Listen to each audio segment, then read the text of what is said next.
दुनिया के इतिहास में युद्ध सत्ता और खजाने के लिए लड़े गए, लेकिन अरावली की इन खुरदरी पीली पहाड़ियों में जो युद्ध हुआ वो लड़ा गया था सिर्फ एक चीज के लिए, स्वाभिमान। ये कहानी है हल्दी घाटी की। वर्ष 1570, नागौर दरबार। पूरा हिंदुस्तान मुगल बादशाह अकबर की ताकत के आगे घुटने टेक चुका था, लेकिन उस घने अंधेरे नक्शे पर एक लौ अब भी सीना ताने धधक रही थी, मेवाड़। 1568 में मुगलों ने चित्तौड़ पर कब्जा कर लिया था। अकबर को लगा कि उसने मेवाड़ की रीढ़ तोड़ दी है, लेकिन वो भूल गया था कि अरावली के पत्थर मुगल हथौड़ों से नहीं टूटते। 28 फरवरी 1572 गोगुंदा की धरती पर मेवाड़ के 54वें महाराणा का राज्याभिषेक हुआ। महाराणा प्रताप, जिन्होंने कसम खाई कि जब तक मेवाड़ आजाद नहीं होगा वो महलों में नहीं रहेंगे। आगरा के तख्त पर बैठे अकबर को ये बात कांटे की तरह चुभ रही थी। उसने प्रताप को बिना युद्ध के झुकाने के लिए कूटनीति का जाल बिछाया।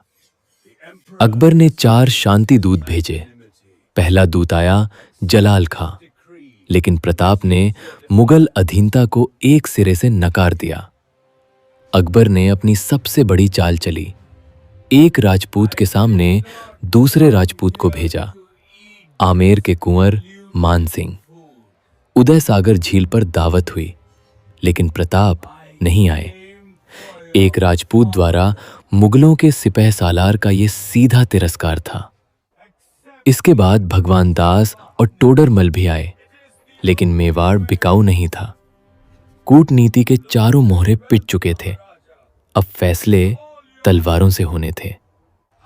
अकबर खुद अजमेर के मैगजीन दुर्ग पहुंचा।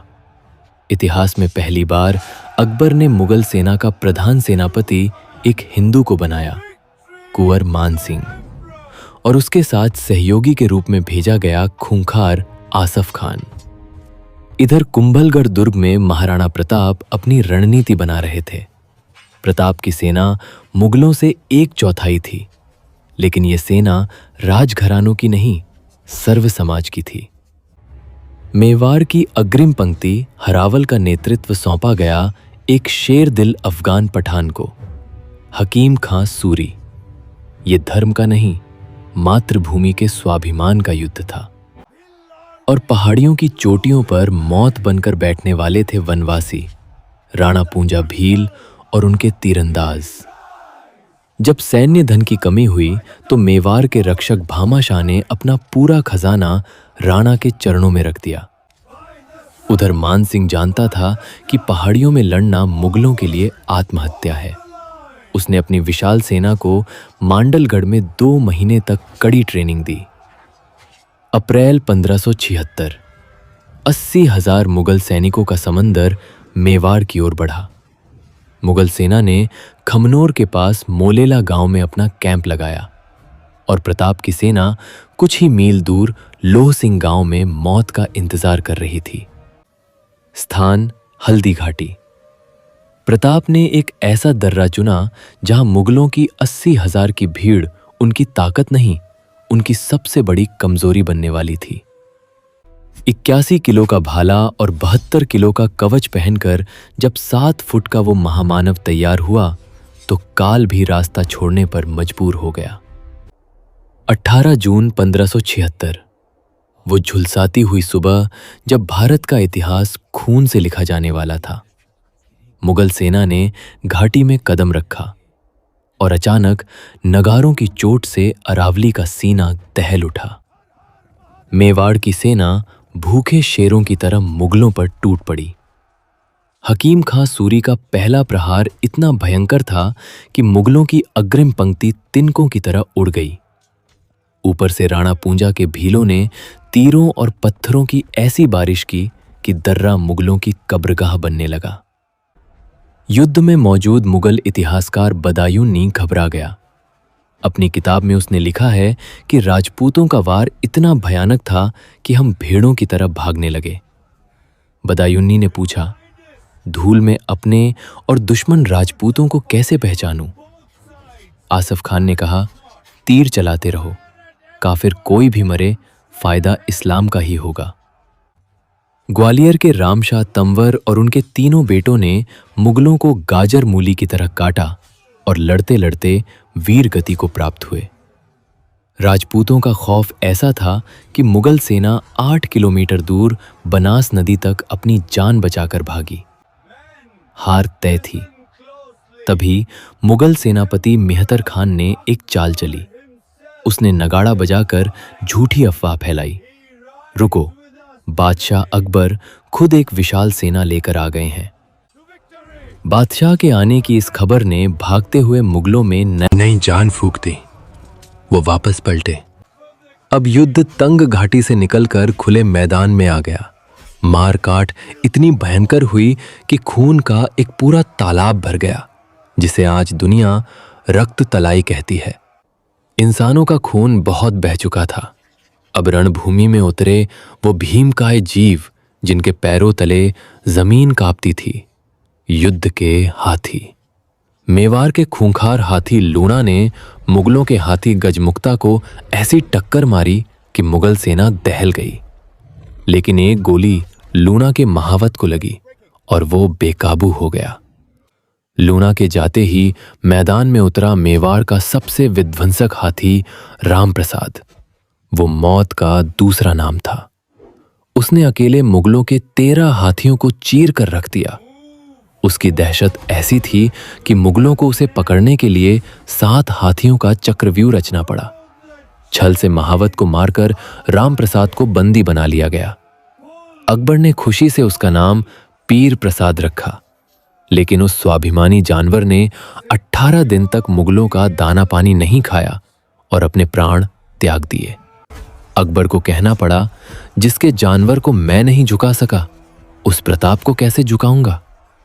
राम प्रसाद के छिनने के बाद प्रताप का क्रोध ज्वालामुखी बन गया। उनकी लाल नजरें रणभूमि में सिर्फ एक इंसान को तलाश रही थीं, गद्दार मान सिंह, जो अपने विशाल हाथी मर्दाना के लोहे के हौदे में सुरक्षित बैठा था। मान सिंह भूल गया था कि प्रताप के पास हवा से बातें करने वाला चेतक था, जिसके चेहरे पर मुगल हाथियों को भ्रमित करने के लिए हाथी की सूंड लगी थी। रणभूमि में अब वो दृश्य उभरा जिसे सदियां कभी नहीं भूलेंगी। नीले घोड़े ने गुरुत्वाकर्षण को मात दे दी और एक ही छलांग में चेतक के खुर मान सिंह के हाथी के मस्तक पर थे। प्रताप का 81 किलो का भाला मौत बनकर छूटा। मान सिंह हौदे में छुप गया। भाला महावत के सीने के पार हो गया, लेकिन नीचे उतरते वक्त हाथी की सूंड में बंधी जहरीली तलवार से चेतक का एक पैर बुरी तरह कट गया। खून का फव्वारा फूट पड़ा। चेतक को लहूलुहान देख मुगल सेना ने राणा को चारों तरफ से घेर लिया। मेवाड़ का सूरज मुगलों के चक्रव्यूह में घिर चुका था। तभी मुगलों को चीरता हुआ सादड़ी का सरदार झाला बीदा वहां आ पहुंचा। उसने जबरन राणा से मेवाड़ का राजचिन्ह और मुकुट छीनकर अपने सिर पर धारण कर लिया और कहा, मेवाड़ को आपकी जरूरत है महाराणा, आप जाइए। मुगलों ने राजचिन्ह देखकर बीदा को ही महाराणा समझ लिया और उन पर टूट पड़े। मातृभूमि के लिए उस वीर ने हंसते हंसते अपने प्राणों की आहुति दे दी। उधर अपने स्वामी को सुरक्षित निकालने के लिए 3 पैरों वाला घायल चेतक हवा की तरह दौड़ पड़ा। पीछे मुगल सैनिक और सामने 21 फुट का उफनता बरसाती नाला। स्वस्थ मुगल घोड़े रुक गए, लेकिन उस वफादार जानवर ने अपनी आखिरी सांसों से वो ऐतिहासिक छलांग लगाई और नाला पार कर लिया। बलीचा गांव में चेतक ने हमेशा के लिए अपनी आंखें मूंद ली। प्रताप कभी किसी दर्द से नहीं रोए, लेकिन उस दिन हल्दी घाटी रोई थी।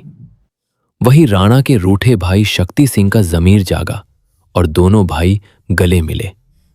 ओ नीले घोड़े रासवार।